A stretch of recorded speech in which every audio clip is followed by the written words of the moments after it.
अस्सलाम वालेकुम नाज़रीन, आपका मेज़बान आपका होस्ट ज़फ़र ख़ान आपके अपने प्रोग्राम अनवीलिंग स्टार में वादे के मुताबिक हाजिर। जैसा कि हमेशा हम अपने प्रोग्राम के अंदर जो गेस्ट हम लेके आते हैं स्पोर्ट्स के हवाले से, उसी तरह से आज की जो हमारी गेस्ट हैं, मैं यहाँ ज़रूर बताना चाहूँगा कि 6 से 7 महीने हो गए मुझे उनको बुलाते, लेकिन वो अपनी गेम्स के अंदर, अपनी चैम्पियनशिप्स के अंदर इतनी बिजी थी कि टाइम नहीं निकाल सकें। आज हम उनके मशकूर हैं कि उन्होंने टाइम निकाला और प्रोग्राम में पार्टिसिपेट किया, और अपनी गुफ्तगू से, अपनी गेम के लिहाज से हम सब उनसे मुस्तफ़ीद होंगे इसी हवाले से।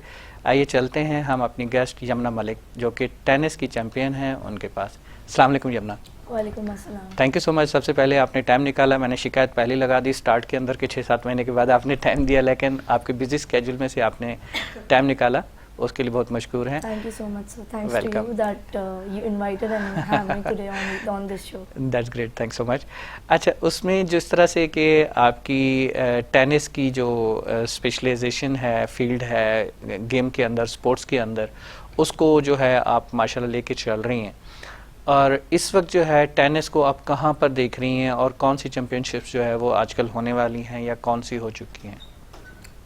कराची एंड अब्रॉड दोनों की बात या श्योर दैट। ठीक है, अभी ड्यू टू कोविड की वजह से चीज़ें बहुत सी फ्रीज हो चुकी थी। बिल्कुल ऐसी है। कोविड की बाद जो अभी हम रेगुलर अपनी लाइफ की तरफ दोबारा मुड़े हैं एंड टेनिस भी अब ऑन हुआ है, सारे क्लब्स जो है अब ओपन हुए हैं।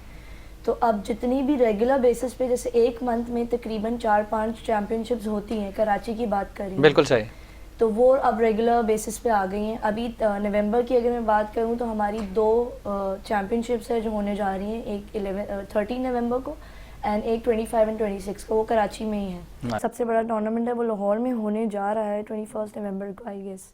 तो अभी मैं उसमें अपेयर नहीं कर रही क्योंकि मैं अपनी प्रैक्टिस के हिसाब से चलती हूँ, जिस तरह की प्रैक्टिस होती है उसी तरीके से मैं हर टूर्नामेंट में अपेयर करती हूँ। Good.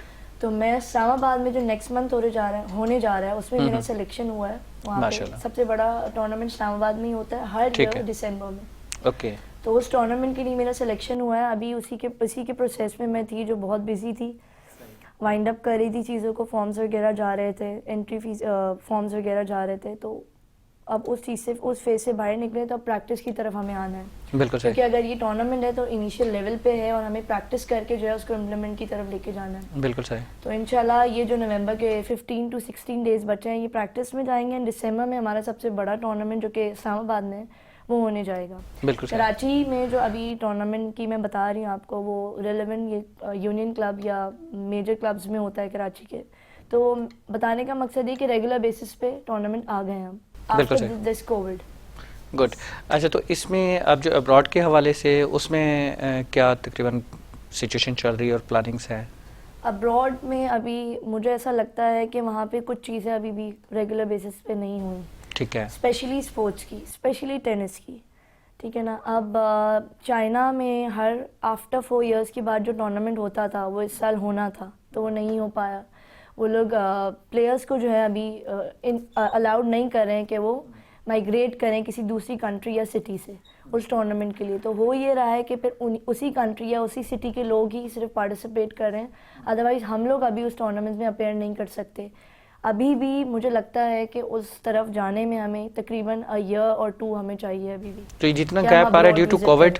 Yes, due to Covid. Due to Covid मतलब उनकी जो गवर्नमेंट है वो ये कहती है कि जब तक हमें ये श्योरिटी ना मिल जाए कि हमारी कंट्री के सारे लोग वैक्सीनेटेड नहीं हो गए, तब तक जो है हम किसी को अलाउ नहीं कर सकते। ये सारे रिस्ट्रिक्शंस वही चल रहे हैं। Exactly, Covid. ओके। अच्छा, आप अपना थोड़ा सा पास्ट एक्सपीरियंस जो है वो शेयर करें कि कब और कहाँ पर जो है वो आप मैचेस जो आपने विन किए हैं टेनिस के हवाले से। अच्छा, ये तो थोड़ा अनकाउंटेबल हो जाएगा।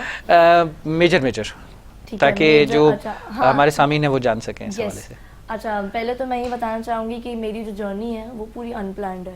मैंने नहीं सोचा था कि मैं टेनिस की फील्ड में कभी भी जाऊँगी। That's great.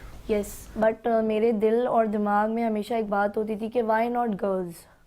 जब मैं लड़कों को इस फील्ड में देखती थी तो मेरे दिल में हमेशा ये ख्याल होता था व्हाई नॉट गर्ल्स। तो मैं हमेशा चाहती थी कि मैं उन जैसा या उनसे अच्छा कुछ करके दिखाऊं। बिल्कुल सही। इवन कुछ सोसाइटी के बैरियर्स थे जिनको मुझे हमेशा तोड़ना था। बिल्कुल सही। तो उस चीज़ को मैंने ओवरकम किया अल्हम्दुलिल्लाह। मेरे पेरेंट्स जो है वो थोड़ा स्टैंड बाय पे हमेशा खड़े रहते हैं। मुझे नहीं लगता कि फैमिली के सपोर्ट के बगैर ये चीज़ पॉसिबल थी। डेफिनेटली डेफिनेटली फैमिली का सपोर्ट होना बहुत ज़रूरी है। बिल्कुल Even ऐसे। मेरे ड्रीम में भी कभी ये चीज़ नहीं थी कि मुझे टेनिस प्लेयर बनना है। बिल्कुल सही। अब जाके जब मैं इस चीज़ में आ गई तो अब जो है वो पैशन भी बन गया, वो ड्रीम भी बन गया, एंड वो चीज़ें ऐसी लग रही हैं कि इसके बगैर मैं नहीं हूँ। माशाल्लाह। Tennis is nothing without Yamuna.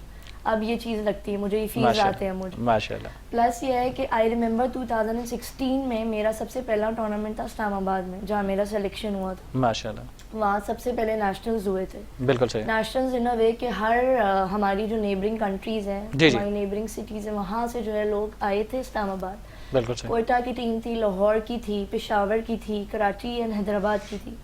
उन्हीं के बीच में जो है ये कंपटीशन हुआ था। बिल्कुल सही। अच्छा, वो कंपटीशन मैंने जीता नहीं था, लेकिन I was the runner up in that. माशाल्लाह माशाल्लाह। तो जो है ट्रॉफी आई गेस लाहौर या पेशावर के हक में गई थी। एंट्री हो गई थी ना, यमुना की एंट्री हो गई। इवन मेरा नाम चला गया था। बिल्कुल मुझे सही। इससे बेहतर और कुछ नहीं चाहिए था। That was the initial step. Yes, जो सिटीज में नाम आ रहे थे कि इस सिटी में ये था, इस सिटी से ये था, वहाँ मेरा नाम आ गया। उसमें कराची से यमुना जो है वो अनाउंस हो चुकी है। कराची से मैं थी, एंड वो एक बहुत ही बड़ा ड्रीम था जो मेरा अल्हम्दुलिल्लाह ट्रू हुआ था। बिल्कुल सही। एंड मेरे पेरेंट्स, ऑब्वियसली मैं अकेली गई थी वहाँ पे अपनी टीम के साथ, मेरे कोचेस के साथ, तो मेरे पेरेंट्स ने मुझे अलाउ किया तभी मैं गई। डेफिनेटली।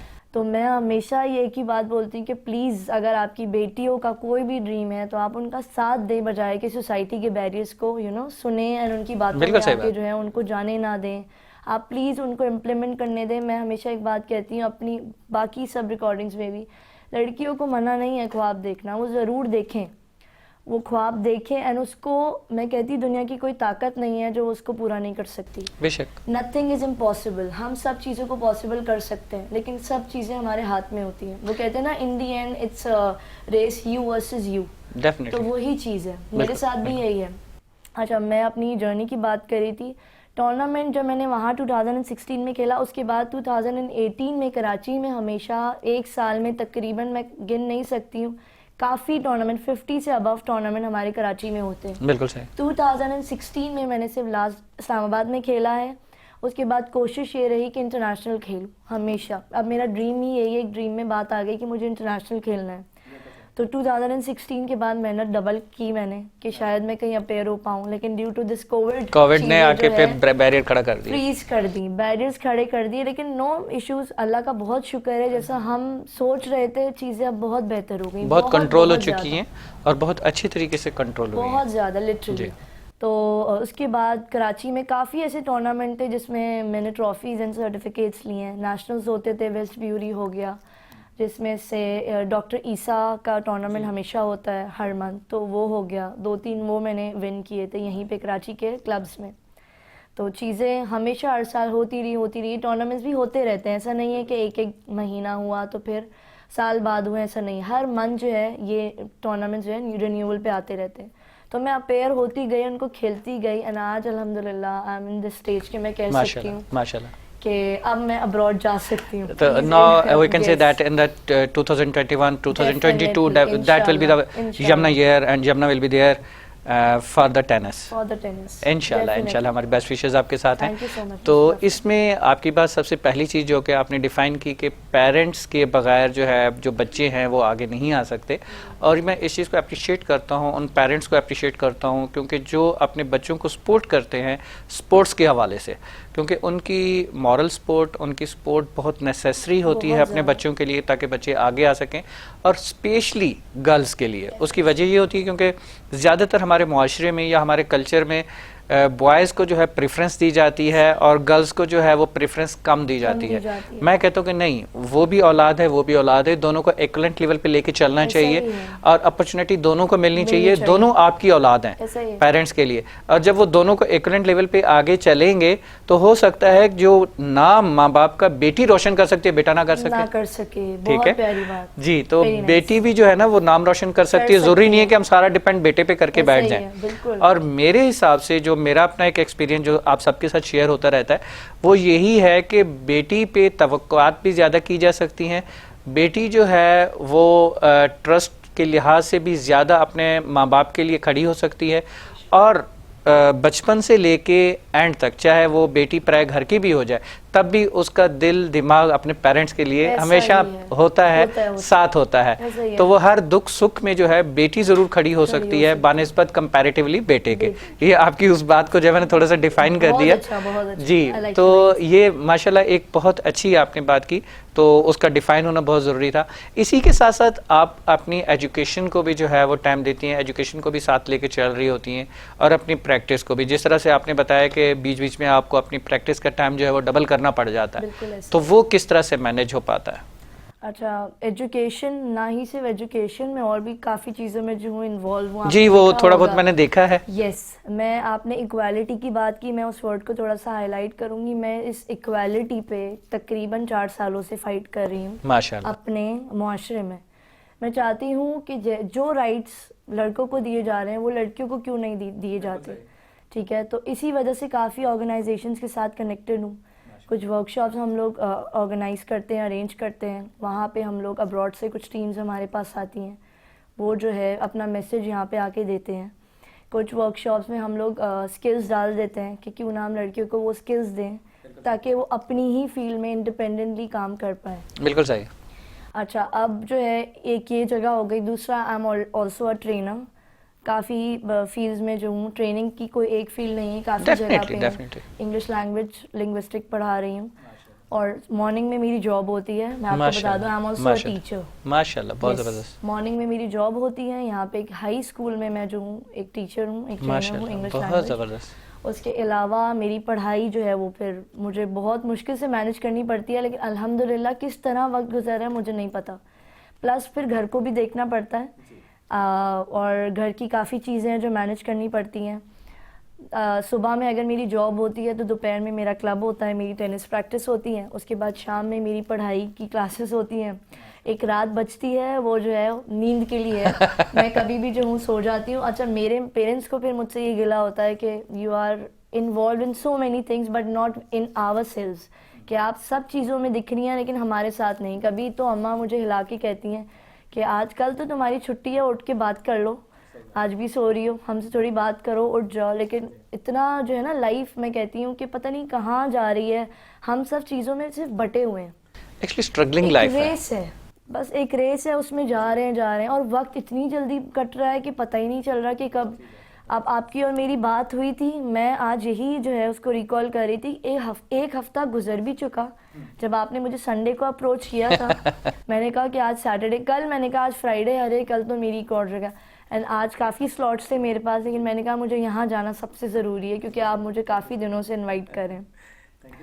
तो बस मैनेज करना मुश्किल है। एक लड़की हूँ, एक लड़की के लिए काफ़ी चीज़ें एक साथ मैनेज करना बहुत मुश्किल है, लेकिन अल्हम्दुलिल्लाह अल्लाह हमेशा काम बनाता है। बेशक, लेकिन यही चीज़ जो आपने कहा कि मैं लड़की हूँ, यहाँ पर आपको डिनाई करना पड़ेगा, क्योंकि इससे पहले आप कह चुकी हैं कि मैं जो फाइट कर रही हूँ कि लड़की शुड बी इक्वलेंट द लड़का, ठीक है। जब इक्वलेंट की हम बात कर रहे हैं तो you should be forward step up होना चाहिए आपको लड़कों से।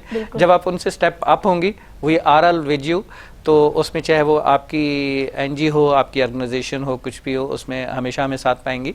तो उसमें क्योंकि बेटियों के लिए हमेशा जो है हम ऑलवेज वेलकम है, तो उसमें डेफिनेटली आप ये नहीं कह सकती।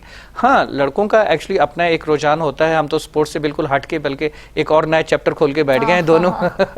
तो उसमें क्या होता है कि लड़के ने तो आउटडोर किया, या स्कूल जाना है, या उसके बाद घर है, या आउटडोर है, लेकिन बेटियों के लिए तो घर की जिम्मेदारी भी होती है, और घर की जिम्मेदारियों के साथ साथ घर के काम भी करने होते हैं, आउटडोर भी देखना होता है, और बेटा बन के भी दिखाना होता है। तो अभी जो है चूंकि एक ब्रेक के लिए क्या जा रहा है, और ब्रेक के बाद हम आपसे ये जरूर जानना चाहेंगे कि घर की कौन कौन सी जिम्मेदारियां आप पूरा कर रही हैं। नाजरीन, ब्रेक के बाद जो है हम वापस यहीं से यमुना के साथ कंटिन्यू करते हैं, चलते हैं एक छोटे से ब्रेक के लिए।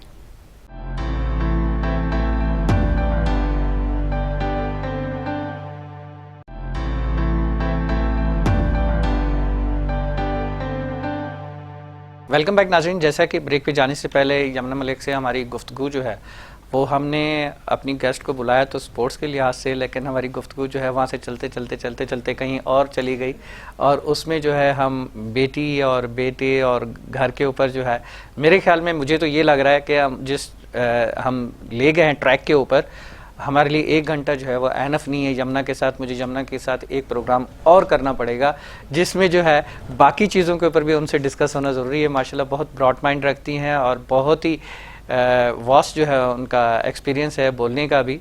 मुझे तो बहुत मज़ा आ रहा है, डेफिनेटली आप लोगों को भी सुनने में बहुत मज़ा आ रहा होगा। क्यों यमुना, आप बताएं आपका एक्सपीरियंस कैसे चल रहा है? Good one. अच्छा, अभी जो कि हमने क्लोज किया था ब्रेक से पहले जो है प्रोग्राम को, तो उसमें ये डिस्कस हो रहा था कि घर में जो है वो आप टाइम कैसे दे पाती हैं, घर के कामों में अम्मी का हाथ कैसे बटाती हैं, पार्टिसिपेशन कैसे होती है? अच्छा, अभी तो क्योंकि उनका तो गिला है कि यमुना तो हमें टाइम ही नहीं दे पाती। उनका गिला वैसे सही है कुछ हद तक। अच्छा, पार्टिसिपेशन की बात है, जहाँ मुझे लगता है कि मेरा रोल प्ले इधर होना चाहिए वहाँ पे मैं होती हूँ। ऐसा नहीं है कि मैं वहाँ पे नहीं होती एंड उनकी जो एक कंप्लेन लिस्ट है वो रेडी होती है, नहीं। मैंने अपनी रूटीन शेयर की है। इवनिंग हो गया या मॉर्निंग हो गया, जब मैं अपने जॉब से रिटर्न वापस आती हूँ तो वहाँ पे एक 2 घंटे का स्लॉट खाली होता है, तो उसमें फिर आके वो काम होते हैं जो पेंडिंग पे होते हैं घर के। बिल्कुल सही, ठीक है ना। वैसे तो मेड आती हैं एंड कभी कभी ऐसा होता है कि वो नहीं भी आती तो मेरा काम डबल हो जाता है। सही बात। फिर सब चीज़ें मुझे देखनी पड़ती हैं। ड्यू टू मेरे पेरेंट्स का अभी एक्सीडेंट हुआ था रिसेंटली, तो और जो है चीज़ें जो है रिस्पॉन्सिबिलिटीज़ डबल हो गई हैं मुझ पे। बिल्कुल सही। बहन भाई हैं छोटे, वो स्कूल जाते हैं तो उनको देखना पड़ता है, और भी बाकी कोई गेस्ट आ रहे हैं विजिट पे तो फिर उनकी चीज़ें देखनी पड़ती हैं। सही बात है, सही बात है। अब अगर कोई आ भी रहा है घर में या कुछ घर की चीज़ें हैं तो मैं उसमें इन्वॉल्व हूँ। अब जब तक मैं वहाँ से वाइंड अप नहीं करूँगी फिर मैं क्लब नहीं जा सकती हूँ। बिल्कुल सही बात तो है। मुझे उसी हेक्टिक रूटीन में उसी 1 आवर या 2 आवर में मुझे वो काम अपना वाइंड अप करना है। उसके बाद फिर मैं टेनिस के लिए टाइम निकालती हूँ। सही बात तो है। हेक्टिक है चीज़ें, बहुत हेक्टिक है, बहुत ज़्यादा। लेकिन मुझे लगता है कि मैं बहुत अच्छी तरीके से मैनेज कर पा रही हूँ, बहुत अच्छी तरीके से। माशाल्लाह माशाल्लाह।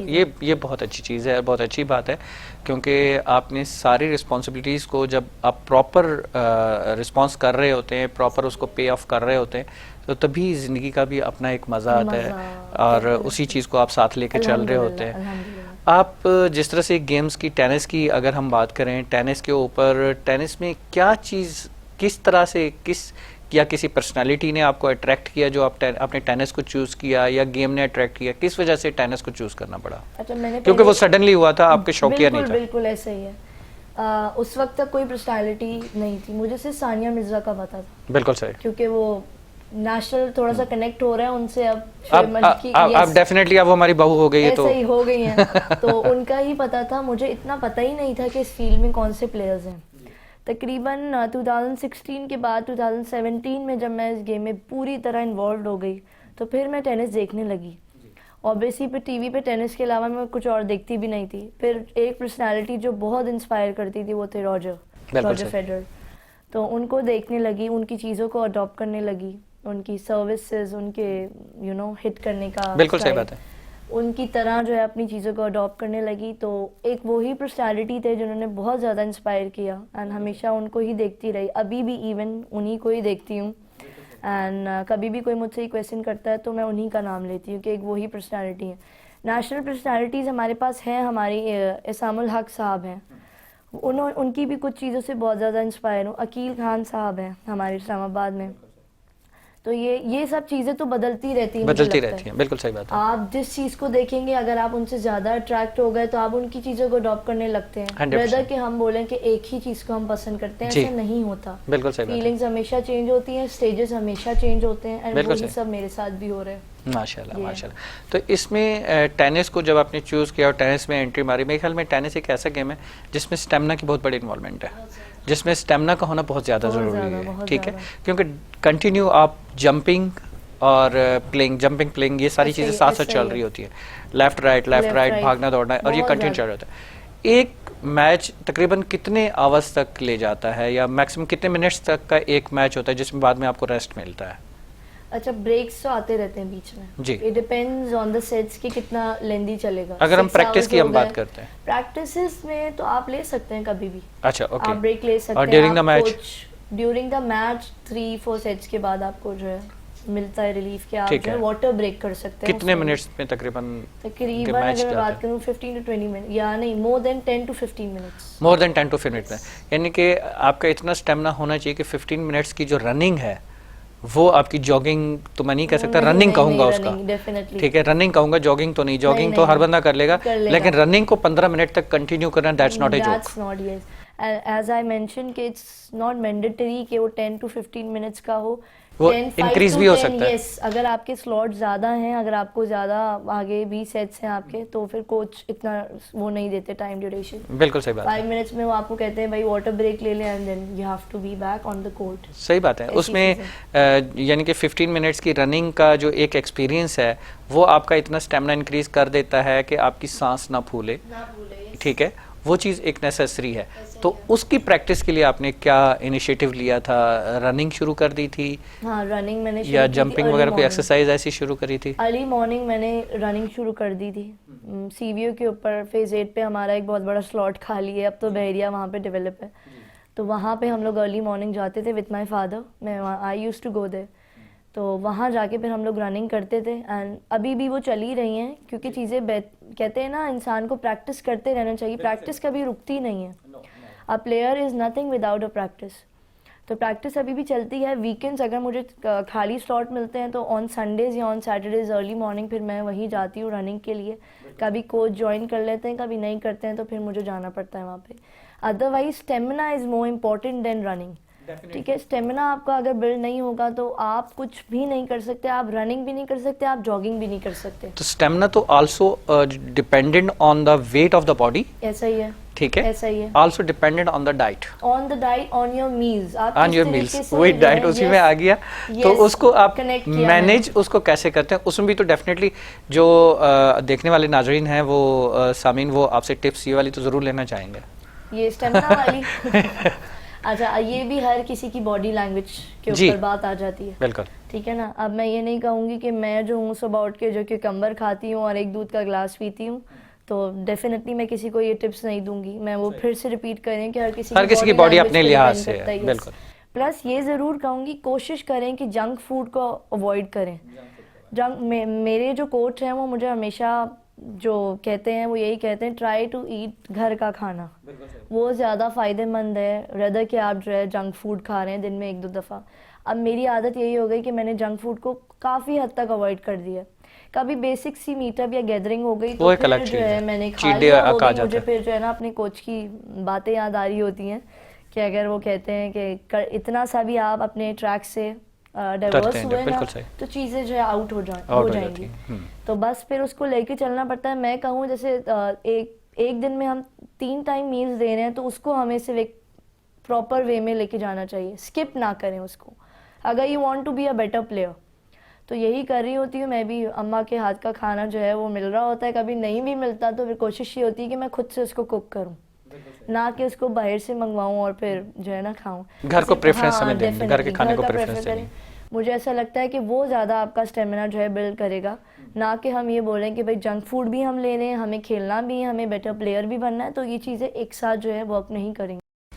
यमुना, इसमें ऐसा भी है कि अक्सर बहुत सारे जिम्स के अंदर, बहुत सारी एक्सरसाइज प्लेसेस में जो जहाँ पर उनकी कैंटीन्स बनी हुई है, मैंने ये जाके देखा है, वहाँ एनर्जी ड्रिंक के नाम पे बहुत सारी ड्रिंक्स मिल रही होती हैं, उनको अलाउ किया हुआ होता है कैंटीन्स के अंदर। तो वो चीज़ तो नहीं होनी चाहिए। हमें ये आवाज़ मैंने अपने काफ़ी सारे एपिसोड्स में भी उठाई है, बोला है।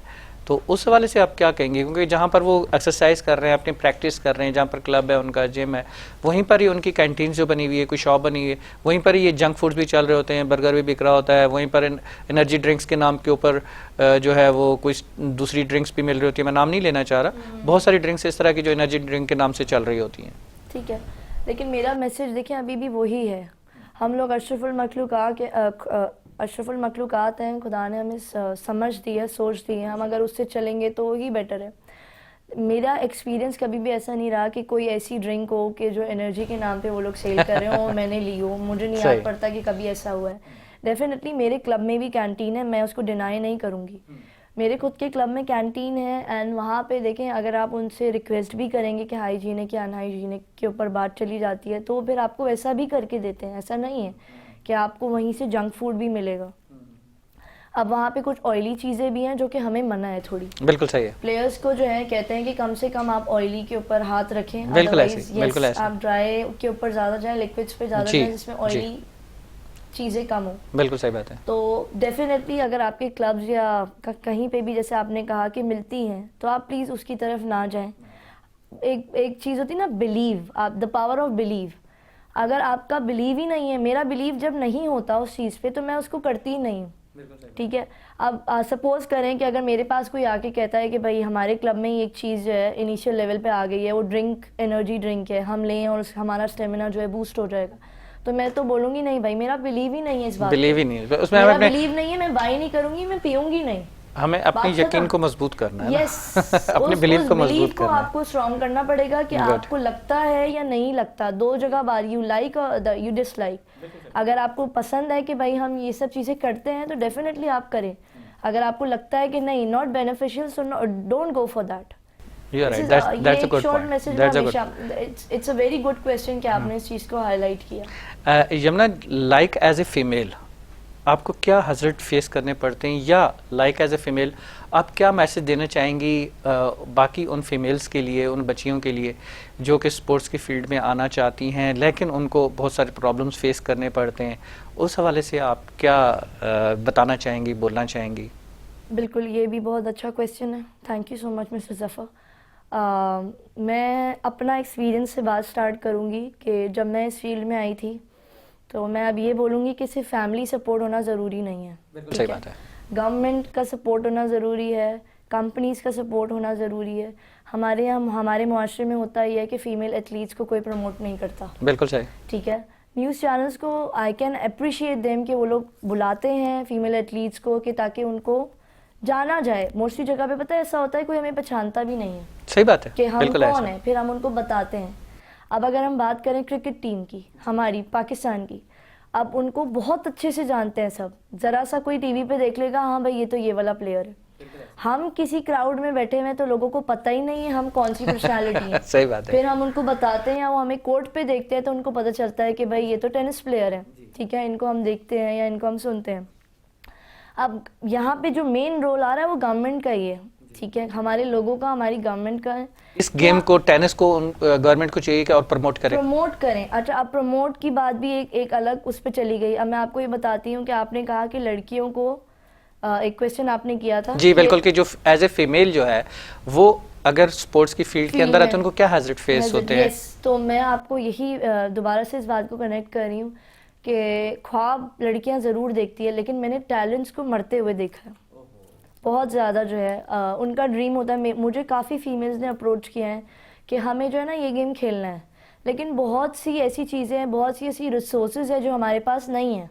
ठीक है, अब उनमें टैलेंट भरपूर है लेकिन रिसोर्सेज नहीं है तो वो आगे जा नहीं पाती। और फिर हम लोग ही जो है ना वो एक कंप्लेन करते हैं कि फीमेल एथलीट्स नहीं है हमारे पास। तो आप किस बेस पे फिर वो क्वेश्चन कर रहे हैं जब आप लोग उनको सपोर्ट ही नहीं कर रहे? सपोर्ट ही नहीं कर रहे। सपोर्ट उनका नेसेसरी है। अगर आप जो है मैं अगर बात कहूँ कि मुझे अगर अब्रॉड में, सपोज फॉर इंस्टेंस मैं एक पॉइंट डाल रही हूँ कि मेरा अगर सिलेक्शन हो गया, ठीक है, एंड अगर मैं किसी मिडिल क्लास फैमिली से बिलोंग कर रही हूँ, आपको पता है कि मैं जैसे कि एक नॉर्मल लड़की को अगर मैं कनेक्ट कर रही हूँ तो अगर उसको पता चलता है उसका सिलेक्शन हो गया, पहले तो वो इसी खौफ में जो है वो एंजाइटी में चली जाएगी कि मैं जाऊँगी कैसे। सिलेक्शन तो हो गया है, मेरा नाम आ चुका है, लेकिन मैं जाऊंगी कैसे? अफोर्डेबिलिटी पॉइंट ऑफ व्यू से अकोमोडेशंस हो गए, अकोमोडेशंस हैं, बाकी चीजें हैं, है ना। अब एक चीज होती है स्पॉन्सरशिप, आपने नाम सुना होगा। सबसे ज्यादा वो स्पोर्ट्स में ही जो है इसका रोल प्ले हो रहा होता है। अब अगर हम अप्रोच करना चाहें स्पॉन्सरशिप को तो वो पेंडिंग पे डाल देते, देख के ये तो फीमेल एथलीट है, क्या करेगी? तो फीमेल एथलीट्स को स्पॉन्सरशिप आपका मतलब है कि नहीं मिलती? नहीं मिलती। ओके यमुना, मैं यहाँ से वापस आपका कंटिन्यू करूँगा। ब्रेक पे जाने का कहा जा रहा है, ब्रेक के लिए नाजरीन बहुत ही एक इंटरेस्टिंग पॉइंट पे छोड़ के जा रहे हैं हम कि फ़ीमेल एथलीट्स को कोई स्पॉन्सरशिप नहीं मिलती, या मिलती है तो शायद बहुत कमोबेश मिलती है। और ये पॉइंट्स हम कोशिश करेंगे कि जो हमारे ईवान बाला में बैठे हुए हैं, हमारे जो गवर्नमेंट लेवल पे हैं, उन तक ये हम आवाज़ पहुंचा सके अपनी। लेकिन चलते हैं एक ब्रेक की तरफ। So no need to go at anywhere, just stay with us. See you again after the break.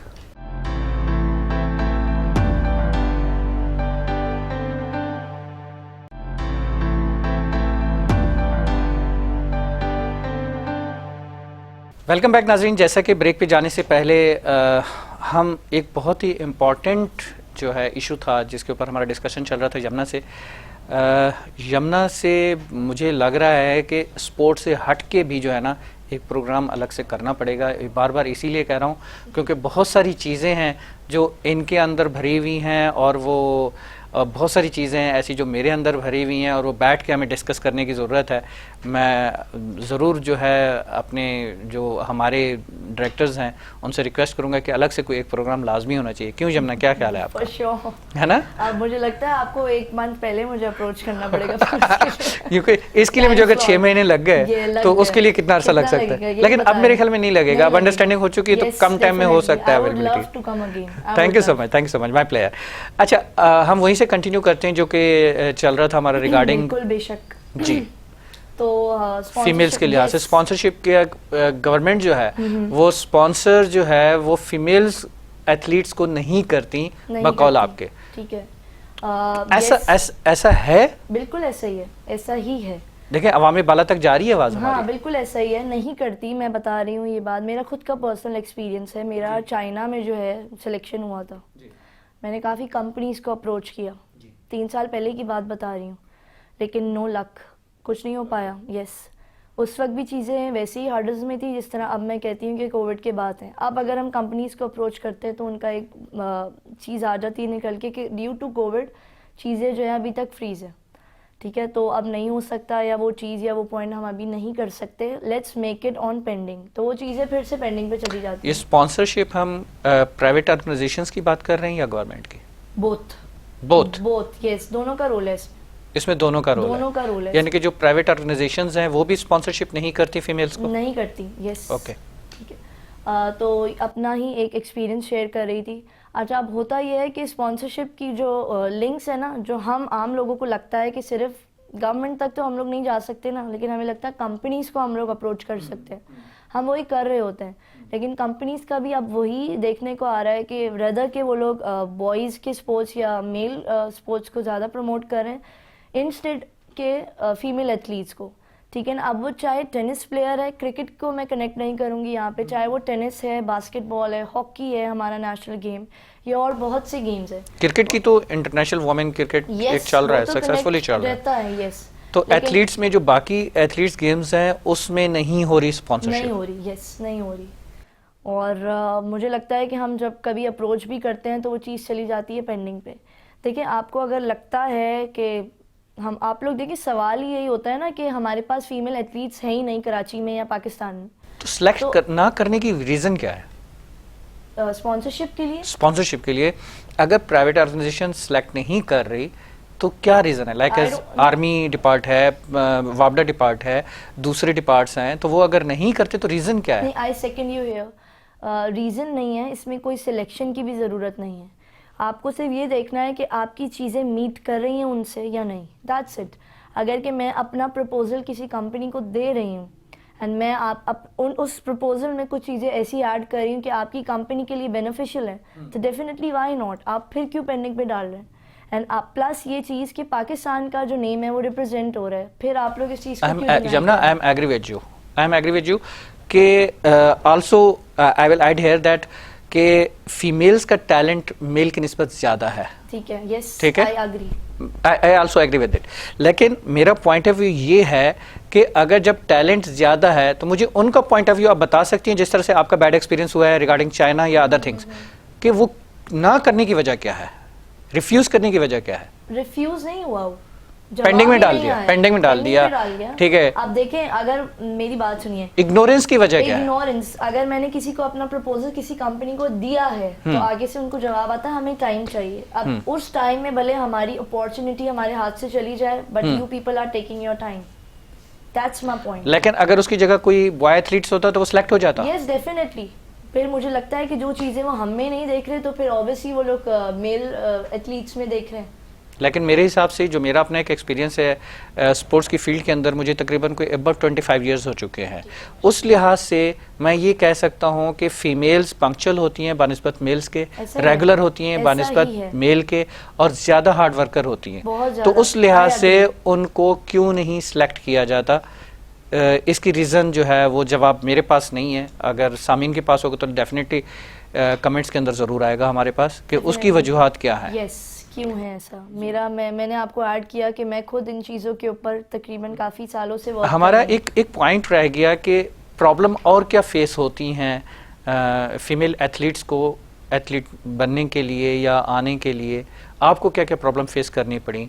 एक तो मुआशरे के लिहाज से कि जी एक फ़ीमेल्स के लिए एक बड़ा चैलेंज होता है जब डेफिनेटली वो अपनी एक ड्रेसिंग करके बाहर निकलती है, ठीक है, वो एक पब्लिक जो है उसके लिहाज से उनको एक एक को जवाब देना, या प्लस उसके साथ जो हमारे अपने रिलेटिव्स हमारे जो अपने रिश्तेदार होते हैं जो कि लेग पुलर का काम कर रहे होते हैं वो अलग होते हैं, ठीक है। हमारी अपनी फैमिलीज हमारे साथ होंगी, हमारे अपने बहन भाई साथ होंगे, हमारे अपने माँ बाप पेरेंट्स साथ होंगे, but what can we do surrounding जो कि हमारे चाहे वो नेबर्स हैं चाहे रिलेटिव्स हैं या कुछ भी हैं। तो मैं वो चीज़ आपसे पूछना चाहूँगा कि आपको जो हैजर्ड फेस हुए या अदर गर्ल्स को जो होंगे तो उनके लिए आप क्या कहेंगे। डेफिनेटली ये सबसे पहला पॉइंट है कि जो उनको होंगे जी, ठीक है, ताकि देखें उनको एग्री इस चीज़ पे कराना ज़रूरी है कि वो don't be hurt, yes, they should come forward, उनको आगे आना है और आगे आपने लाना है। यस, आज इस सीट पे आप बैठी हैं, आपका फर्ज बनता है उनको लेके आए। बिल्कुल, मैं देखें इसी चीज़ पे काम कर रही हूँ कि मैं अपने जैसी और यमुना को देखना चाहती हूँ आगे आने वाले सालों में, आने वाले दिनों में, ठीक है। मैं एक यही मेरा हमेशा मैसेज होता है कि आपका अगर कोई ड्रीम है तो डेफिनेटली स्टेप आउट, ठीक है। कोई ऐसी चीज़ नहीं, there is nothing is impossible, you can make that possible, ठीक है। और ये हर्डल्स की जहाँ तक बात है, ये अगर हम अपने टैलेंट के आगे वो हर्डल्स रखें तो ये बहुत छोटे हैं जी। कोई हमें जो है हरा नहीं सकता, कोई हमें गिरा नहीं सकता। मुझे भी हर्डल्स बहुत फेस करने पड़े थे स्टार्ट में। सबसे पहला पॉइंट जो है वो सोसाइटी के बैरियर्स बहुत फेस करने पड़े थे, मेरे पेरेंट्स को, मेरी फैमिलीज को, कि लड़की है, कोई स्कोप नहीं है पाकिस्तान, बेटी है मेरे घर की, ठीक है, और जवाब देना है मुझे तीसरे घर वाले को। व्हाई? नाइस पॉइंट, यस, ये इसी वजह से जो है ना फिर लड़कियों का जो है दिमाग है या उनकी जो ड्रीम्स है, मैंने आपको कहा था टैलेंट मर जाते हैं जी। फिर ये वो पॉइंट यहाँ पे कनेक्ट हो रहा है बहुत अच्छी तरीके से कि इसमें क्रेडिट तो फिर पेरेंट्स को गया ना कि जिन्होंने स्टैंड ले लिया इतनी अपोजिशन के बावजूद भी। सलूट तो उन माओं को होता है ना, फिर चाहिए। इवन मेरी मदर अगर कि वो ये देख रही है शो तो उनको पता होना कि सबको फेस उन्होंने करना है, पेरेंट्स से करना है, लेकिन उसके बावजूद अपनी बेटी के साथ स्टैंड कर रहे हैं। इवन मेरे पेरेंट्स भी, आपने ये दोबारा बात वो की है, मेरे पेरेंट्स को जब सोसाइटी या फैमिली वाले आके इस तरह बोलते थे तो वो यही कहते थे कि I am standing with them. मेरे जो फादर हैं वो हमेशा यही कहते थे कि मैं अपनी बेटी के साथ खड़ा हूँ, तीसरा बंदा बात नहीं कर सकता। Conversation ends here. हमें क्या चाहिए, हमें अपनी फैमिली का सिर्फ सपोर्ट चाहिए, उनका ट्रस्ट चाहिए, उसके अलावा अगर तीसरा बंदा कोई भी बात करता है वो मैटर नहीं करता। यहाँ पर मैं एक चीज़ और भी ऐड करूँगा, जब आप विन करके आती है ना तो जो मना कर रहे होते हैं वही सबसे आगे खड़े होते हैं हार पहनाने के लिए। ऐसा ही है, ठीक है, वही सबको इंट्रो करा रहे होते हैं कि ये तो हमारी नेबर है, ये तो हमारी दोस्त है, ये तो हमारी कजन है, ये तो, और उस वक्त मना करने वाले यही होते हैं, बैरियर सारे लगाने वाले वही होते हैं, उसके बाद सबसे आगे फिर वही खड़े होते हैं। I am right? यस। तो फिर ये एक तरह की एग्जाम्पल भी बहुत बड़ी है कि आपने कहा कि लड़कियों को जो है हमें थोड़ा सा इंस्पायर करना चाहिए, तो ये एक सबसे बड़ी एग्जाम्पल है कि आप उन लोगों की बात सुने ही नहीं, क्योंकि ये वही लोग हैं कि कल आपकी जीत के बाद आपको जो है एडमायर कर रहे होंगे कि भाई ये तो मैं फला है, ये इससे मेरा ये रिलेशन है। अपना इंट्रोडक्शन रेफरेंस से चल रहा होगा, उनके रेफरेंस से चल रहा होगा, ऐसा ही है। तो ये बड़ी एक गहरी और सोचने वाली बात है। आई थिंक हमारी इस कन्वर्सेशन से जो है वो बच्चियां जो अभी तक स्टेप अप नहीं हो सकी या हिम्मत हार रही हैं तो हिम्मत ना हारें, वो आए एथलीट्स के लिए अपनी किसी भी गेम के अंदर पार्टिसिपेट करें और दूसरी यमुना कोई बन के दिखा दें, ठीक है, क्योंकि ये यमुना रेडी बैठी है बाकी यमुनास को वेलकम करने के लिए। एक और पॉइंट है मेरा जी प्लीज। हर्डल्स में ही वो काउंट होता है, ट्रैवलिंग का उनको बहुत इशू आता है, ठीक है। अब आप देख रहे हैं कि अगर मैं कराची की या कराची किसी भी सिटी या कंट्री की बात करूं तो हम कहते हैं कि औरत जो है अकेले बाहर जाना उसका मुश्किल है, ठीक है। अब जो है फिर मुझे काफ़ी ख़वातीन जो है अप्रोच करती हैं कि हम ऐसा क्या करें हम इंडिपेंडेंटली ट्रैवल कर पाएँ। फिर जो है मैंने ये आइडिया को इनिशियल लेवल पे इम्प्लीमेंटेशन की तरफ नहीं गया, मुझे अपना एक क्लब बनाना है बिल्कुल सही, जहाँ पे ख़वातीन खुद स्कूटी राइड कर रही हूँ, good one, I will be the trainer. तो अभी ये वही बात दोबारा से कनेक्ट करूंगी कि अभी सिर्फ ये आइडिया है, अभी I am approaching the companies for the implementations, good one, लेकिन कुछ हो नहीं पा रहा है। नहीं नहीं, बिल्कुल होगा। यस, मेरी जो आवाज है, मेरी जो वॉइस है इस चैनल वो सब तक पहुंच सके। यस, ताकि हम इस आइडिया को जो है आगे लेके इम्प्लीमेंट कर सके। मेरी भी कुछ चीजें हैं, मेरी भी कुछ रिक्वायरमेंट्स है। बीइंग एन एथलीट मुझे भी हर्डल्स फेस करने पड़ते हैं। मैं नहीं चाहती हूँ कि एक और यमुना जिसको ये हर्डल्स फेस करने पड़े। This is what I am working for it. I hope कि इंशाल्लाह इस आइडिया को इम्प्लीमेंट कर सके हम, एंड इन फ्यूचर आप मुझे दोबारा उसी आइडिया के थ्रू जो है इनवाइट करें और मैं बता पाऊँ कि इंशाल्लाह। Thank you so much, thank you so much Yamuna. हमारा टाइम तो ख़त्म हो गया है, लेकिन प्रोग्राम को क्लोज करने का बिल्कुल दिल नहीं कर रहा, क्योंकि इतनी मज़े की गुफ्तगू चल रही थी और हमने बहुत ही मुफीद जो है जो हमने डिस्कशन की है, और वो काफ़ी हेल्दी डिस्कशन है जो कि हमने सब तक अपने सामने नाजरीन तक पहुँचाई है। एट द एंड प्रोग्राम में आप कोई मैसेज देना चाहें ख़वातीन के लिए, एथलीट्स के लिए, या चलें बॉयज़ के लिए भी प्लस उसके साथ साथ हमारे चैनल के लिए? पहले तो बहुत सारी दुआएं कि ये वीनस टीवी ने मुझे इनवाइट किया एंड आप लोगों ने एक ऐसा प्लेटफॉर्म दिया जहाँ पे हम अपनी आवाज़ को जो है उठा पाएँ। वैसे आजकल ऐसा नहीं होता जी, तो thanks to you mister Zafar Khan, welcome that. And जो भी इस काम के पीछे थे उनका भी बहुत शुक्रिया अदा करना चाहूँगी। दूसरा ये मेरा फिर से वही मैसेज होगा कि अगर आपने कोई ख्वाब देखा है तो डेफिनेटली ये उस नेगेटिव वे में ना लेके जाएं कि चीज़ें नहीं हो सकती, बेहतरी की तरफ अपनी सोच लेके जाएं कि नॉट नेगेटिविटी बट पॉजिटिविटी। उसी आइडिया में पॉजिटिविटी क्या निकल सकती है उस पे काम करें, रदर देन कि आप लोगों की बातें सुन के जो है वहीं बैठ गए। उठें, स्टेप आउट करें एंड अपने ड्रीम के ऊपर काम करना स्टार्ट कर दें। फिर ये वही लोग होंगे जो आपको कल बोल रहे होंगे कि हाँ आप हमारी पास क्यों नहीं आई या हमने इस चीज़ को इम्प्लीमेंट क्यों नहीं किया। बहुत प्यारी बात, बहुत प्यारी बात। मेरे वालिद साहब एक चीज़ बचपन में जब हम थोड़ा सा हिम्मत हार रहे होते थे किसी भी स्ट्रगल के अंदर, तो वो एक छोटा सा शेर कहा करते थे, कहते कि उठ बांध कमर क्यों डरता है, फिर देख खुदा क्या करता है। Definitely, thank you so much कि आपने याद किया। नाज़रीन, प्रोग्राम ख़त्म हो चुका है और अब आपसे इजाज़त लेने का टाइम आ गया है। इंशाअल्लाह वादे के मुताबिक दोबारा से फिर हाजिर होंगे। ज़िंदगी सलामत तो, जब तक के लिए इजाज़त चाहेंगे। अस्सलाम वालेकुम।